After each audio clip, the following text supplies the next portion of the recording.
बड़ी खबर आ रही है। पाकिस्तान के आर्मी चीफ जनरल मुनीर की तारीफ की है पाकिस्तान के पीएम शहबाज शरीफ ने। जी हाँ, शहबाज शरीफ ने आर्मी चीफ मुनीर के लिए कसीदे पढ़े हैं। सेना की बहादुरी को सलाम है। शहबाज शरीफ जब मीडिया को संबोधित करने आए तो इस दौरान उन्होंने मुनीर की तारीफ में जमकर कसीदे पढ़े। तो शहबाज शरीफ देर रात नेशनल टीवी पर आए तो थे सीज फायर पर सहमति का ऐलान करने, लेकिन अपने 30 मिनट के भाषण में झूठी डींगे हाँकते रहे। और आपको बता दें कि टीवी पर जनरल मुनीर के तलवे चाटते नजर आए हैं एक तरीके से।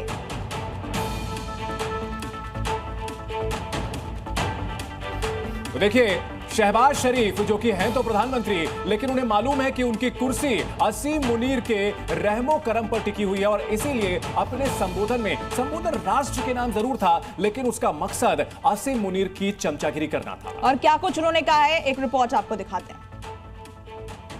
पाकिस्तान के प्रधानमंत्री शहबाज शरीफ झूठ का पुलिंदा लेकर नेशनल टीवी पर आए थे। पहले उन्होंने अपने देश के लोगों को बरगलाने के लिए जंग की झूठी रिपोर्ट कार्ड पेश कर पाकिस्तानी सेना की खूब पीठ थपथपाई, पाकिस्तानी सेना की नाकामी छिपाई। हद पार तो तब हो गया जब टीवी पर ही शहबाज शरीफ पाक सेना के चीफ जनरल मुनीर के नाम के कसीदे पढ़ने लगे, मानो जनरल मुनीर को पाकिस्तानी अवाम के गुस्से से बचाने की कोशिश कर रहे हों। क्योंकि पूरे पाकिस्तान ने देखा कि कैसे भारतीय सेना ने पाकिस्तान के घर में घुसकर मारा और कई बार मारा। जनरल मुनीर सिर्फ देखते रहे। हालांकि सभी जानते हैं कि नेशनल टीवी पर मुनीर की चाटुकारिता शहबाज शरीफ अपनी सरकार की उम्र लंबी करने के लिए कर रहे हैं। तो बिल्कुल देखिए, यहां पर अब पाकिस्तान के रवैये पर भरोसा नहीं किया जा सकता, लेकिन जिस तरह का शहबाज शरीफ का कल जो संबोधन था, यहां पर अगर बात की जाए मंजुला जी, ऐसा लग रहा था कि बकरा जो है कसाई की तारीफ कर रहा हो। शहबाज शरीफ जो है, सबको मालूम है कि बलि का बकरा है, और जो कसाई है असीम मुनीर, जो कि उनकी कुर्सी और हो सकता है कि उनको जेल में डालने की प्लानिंग कर रहा हो, उसकी तारीफ कर रहे थे। देखिए, ये मजबूरी है वहां के सियासतदानों की। बिल्कुल, एक तरफ पाकिस्तान की ये मजबूरी है क्योंकि वो बकरे की माँ कब तक खैर मनाएगी वाली कहावत जो है वो इन पर बिल्कुल सटीक बैठती है, और उसके विपरीत भारत का जो स्टैंड है, भारत की जो स्ट्रैटेजी है वो कितनी क्लियर है। और वो अभी से नहीं, वो पहले के ज़मानों से ही बहुत क्लियर है कि भारत मानता है कि अहिंसा परमो धर्म, धर्म हिंसा तथैव च।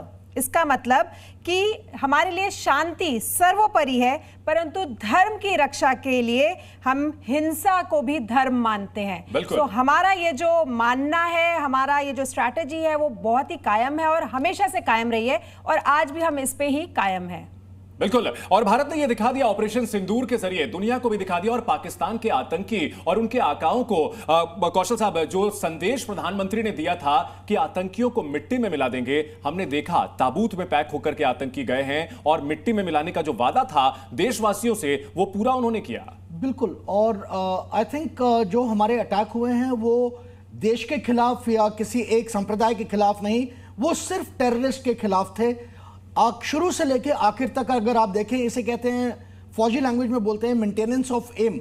जो आपने एक बार ध्येय रखा है उसको आप एंड तक वही मेंटेन करते हैं, आप किसी तरीके का उससे हेरफेर नहीं देखते हैं। जबकि आपने जो पाकिस्तानी अटैक देखे 8 तारीख की रात को और 9 तारीख की रात को, वो सब ऐसे हफरा तफरी में अलग अलग नॉन कोऑर्डिनेटेड सिविलियन एरिया में आ रहे हैं। तो उससे पता लगता है कि एक देश की आर्मी और एक लीडरशिप कितनी प्रोफेशनल है, और आप किसके अगेंस्ट लड़ रहे हैं, कंप्लीटली अनप्रोफेशनल, और ऐसे लोगों के खिलाफ जिनको खुद ही इस चीज का अंदाजा नहीं है कि वो करना क्या चाहते हैं। बिल्कुल, और ऐसे में सवाल यही उठता है कि आगे के लिए हमें हमेशा सावधान रहना पड़ेगा।